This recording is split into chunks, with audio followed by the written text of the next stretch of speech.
Yung magagawa ng Korte Suprema yan sa madaling panahon. Buti inaabot na tayo ng siyam-siyam. Kaya ang pag-asa na lang natin, maging presidente si Inday Sara at kayo bilang presidente, makakagawa siya ng paraan, makabalik ng kanyang plan. Sinabi po si VP Sara dahil tuta umano nina Pangulong Ferdinand Marcos Jr. at ito si Antonio Trillanes IV ang International Criminal Court o ICC. Ayon nga ito muli kay Vice President Sara Duterte. Alamin natin kung bakit ito nasabi ng bises sa report sa pagbabalik ni Jason Rubrico. They are traitors to a Filipino and to the country.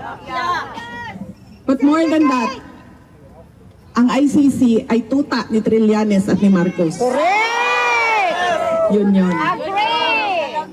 Ito ang matinding pahayag ni Vice President Sara Duterte sa isang pagtitipon ng mga Duterte supporter sa The Hague, Netherlands, kaugnay ng umano'y pakikipag-ugnayan ni na Pangulong Ferdinand Bongbong Marcos Jr. at Antonio Trillanes IV sa International Criminal Court o ICC. Muling binalikan ni VP Sara ang panahong sumulat siya kay Pangulong Marcos upang itanong kung bakit nagpapatuloy ang investigasyon ng ICC sa Pilipinas. Ayon kay VP Sara, tumugon ng Pangulo na hindi makikipagtulungan ang pamahalaan sa ICC dahil paglabag umano ito sa soberanya ng bansa. Gayunman, iginiit ni VP Sara na taliwas umano rito ang aktwal na nangyari. But did he follow through on what he said?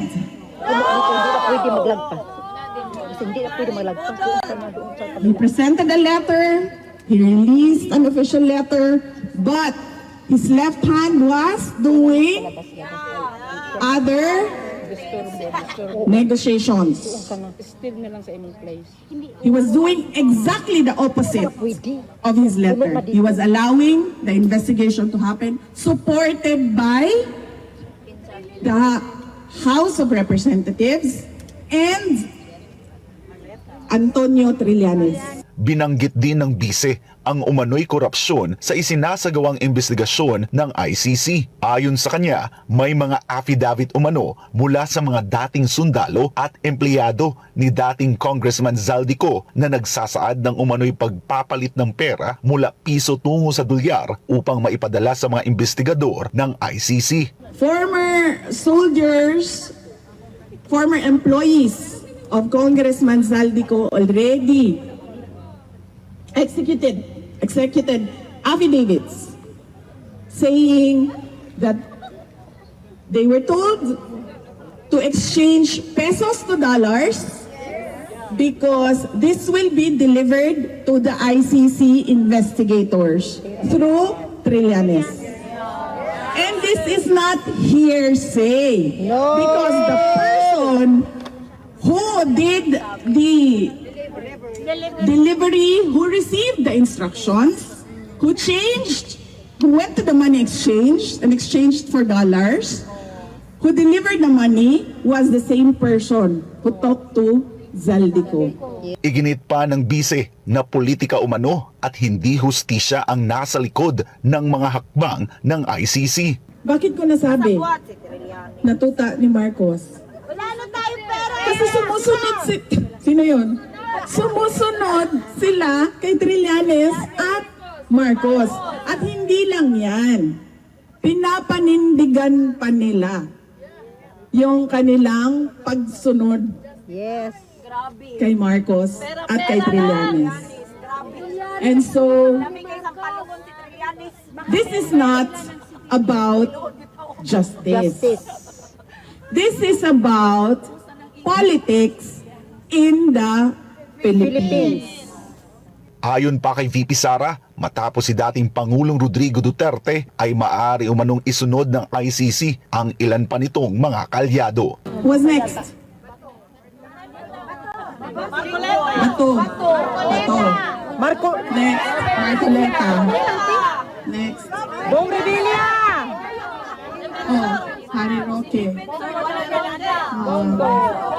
Bong Revilla, Jingo Estrada, Mike Defensor. Yes! You see the pattern? Yes! So this is all about politics. Marcos supporting ICC, ICC supporting.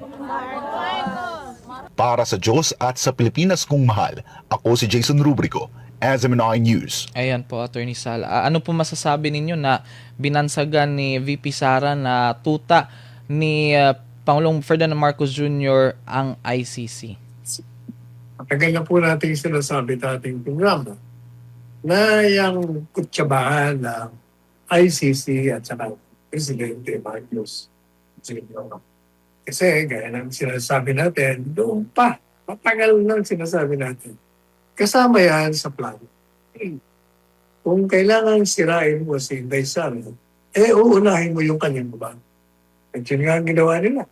Pagkatapos ng naman na arresto ng illegal at pinatapon sa The Hague.